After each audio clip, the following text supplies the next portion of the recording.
Next, we have Dr. Amy Crockett, who's the chair of the South Carolina section of American College of Obstetrics and Gynecology. Are you present? I'm here. Okay, all right, thank you. So I'm a physician. I have a board certification in obstetrics and gynecology and subspecialty training in maternal fetal medicine. I've been practicing in the upstate of South Carolina for 15 years, and I've taken multiple transfers from multiple different, probably all the birth centers except Leslie's in the state in my time here. We are happy to support the colleagues in the birth centers with their requests for additional regulation and oversight from DHEC. We agree that more integration of the licensed midwives and birth centers with the rest of the maternity care system will improve outcomes for mothers and babies. But there are a few ways we would like to recommend that would strengthen this legislation. First, 50 miles is too far to travel if there's an emergency. That kind of delay can cause death or injury to mothers and babies. Currently, we have 4 birth centers in South Carolina, and none of those are more than 5 miles away from a major medical center. So I would recommend shortening the distance that birth centers are required to travel to less than 10 miles or 30 minutes. And that would be well within the range for the existing birth centers and ensure safety going forward. Second, we would like to see the language in the legislation clarified, not just that birth centers have access to a physician consultant, but that they establish a formal relationship with someone who is licensed to practice in South Carolina and has active obstetric admitting privileges. Ideally, this would be an ongoing relationship where the physician or practice group is willing to assume care immediately in the case of an emergency and would be licensed to provide the full scope of obstetric care, including cesarean delivery if needed. The DHEC birth center regulations already require that birth centers have a physician on call 24 hours a day. Our expectation is that this legislation would not weaken or undermine existing DHEC regulations and ensure the safety of birthing women. And just to clarify, I think Senator Cash was talking about access to hospitals.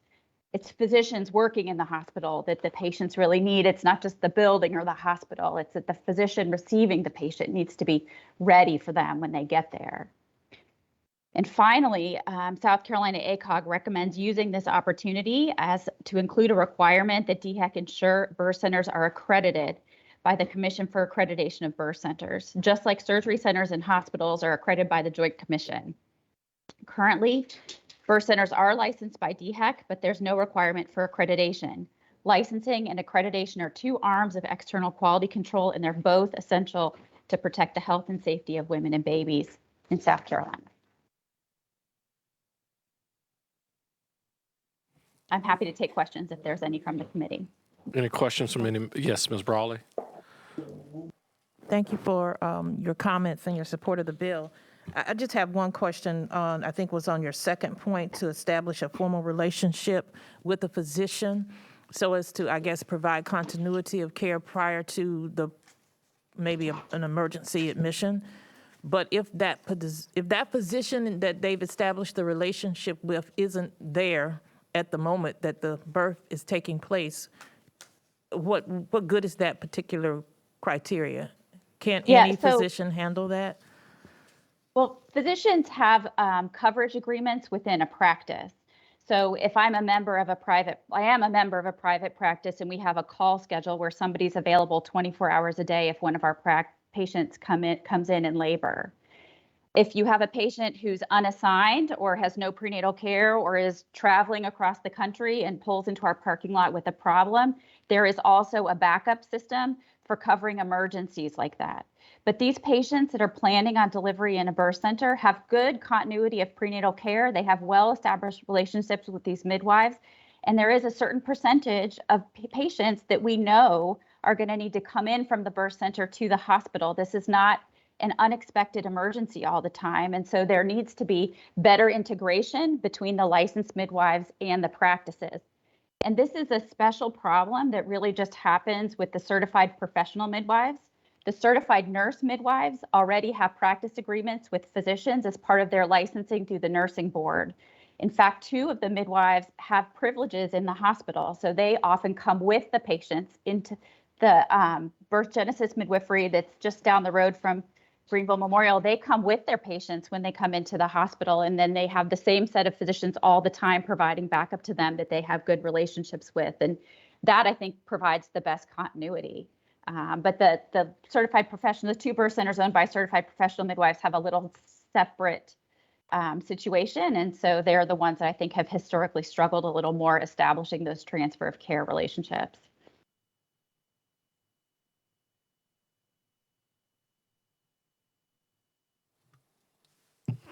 Any other questions? I don't know if any of the members have had a chance to read the letter that Dr. Crockett was just mentioning. I do think those are some good suggestions to actually strengthen the bill. I don't know if any members of the committee would like to offer those suggestions as an amendment. Mr. Chairman, may I? Ms. Matthews? Quick question.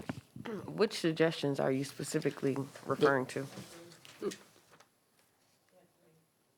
Right, the ones in the letter that we have. There are three suggestions that she has.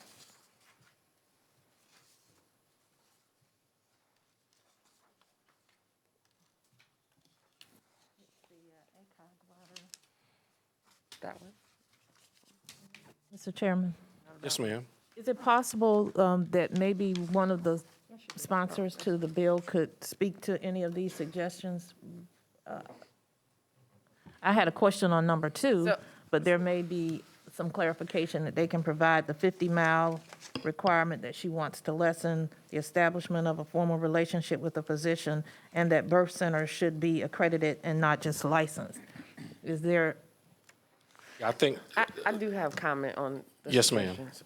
I'm sorry, Representative Brawley, if I could, just for a second.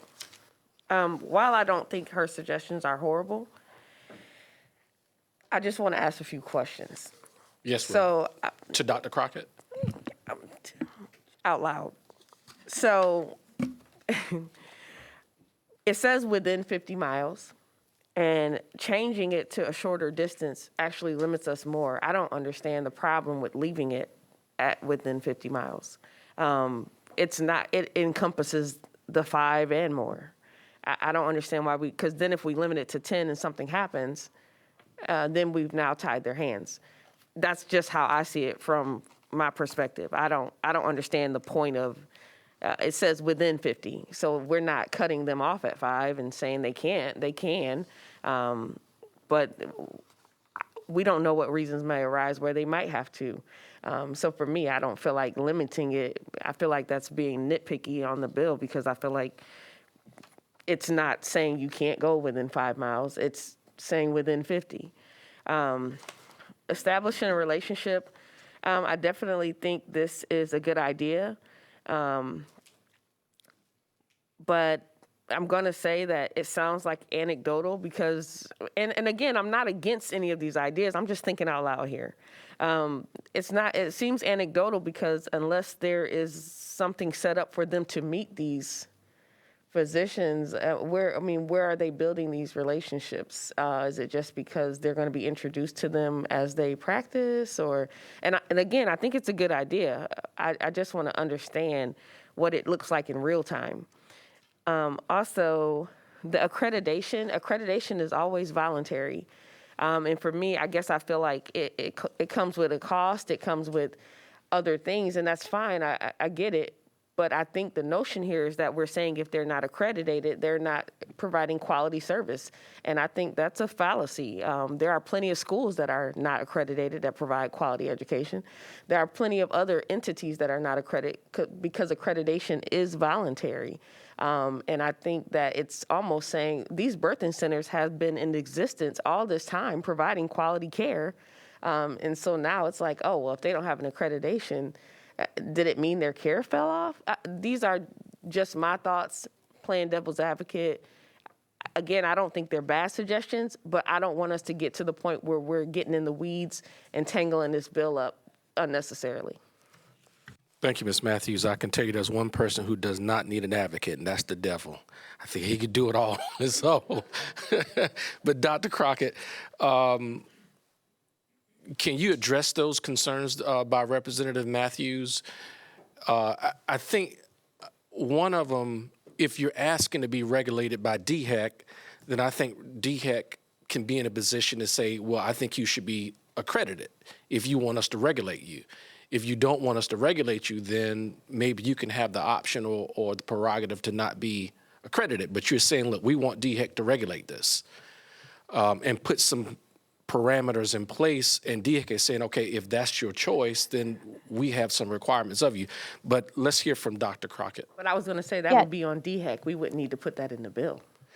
Well, I'm with you that there's a lot of things that we think our governmental agencies should do without legislation. I'll let Dr. Crockett speak. Yes. Yeah, Yes, ma'am. no, I'm happy to address those.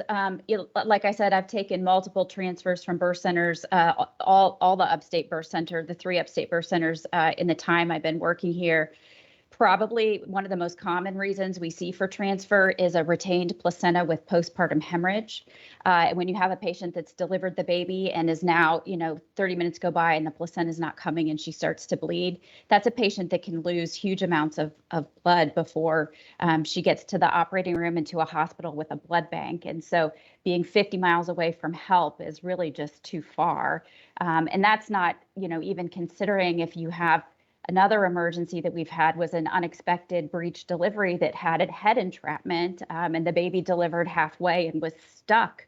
And that patient came into one of the level 2 hospitals. And being 50 miles away from help in a state that's as small as this just seems like it's really asking for trouble. And I think most birth centers want to be closer to help. Frankly, they, understand that things can happen in labor that are beyond their scope. And most of the midwives I know are very conscientious about making sure patients escalate up to a level of care as needed. And I just think 50 miles, I can't imagine having to travel an hour for help. It just that's a little bit, there's nothing we can do if it takes them an hour to get to us after they've had an emergency. It may be too late for us to help on the other side.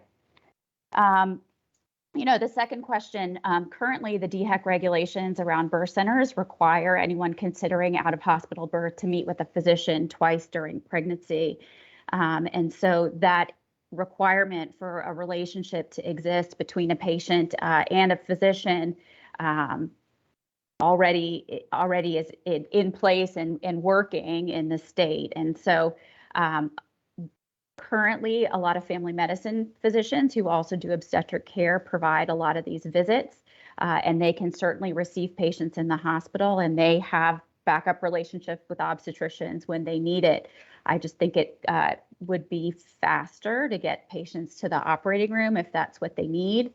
If the relationship was formalized with a physician, and if we're happy to advertise those kind of employment opportunities to the practice groups in the state too, if that's, something that would be helpful to our midwife partners. So, and then your points about the accreditation are well made, and I understand that the Joint Commission is tied with reimbursement more than it's tied with licensing. So I see your point with that. Thank you, Dr. Crockett. I think just for clarification, the way I'm reading the radius is within a 50-mile radius. So it's requiring that it's within, not actually you have to go 50 miles. I think the way I'm reading it is so DHEC can't say, well, yeah, we can do the transfer, but you got to go 100 miles to do it. I'm thinking it's requiring to be within 50 miles, not that you actually go 50 miles.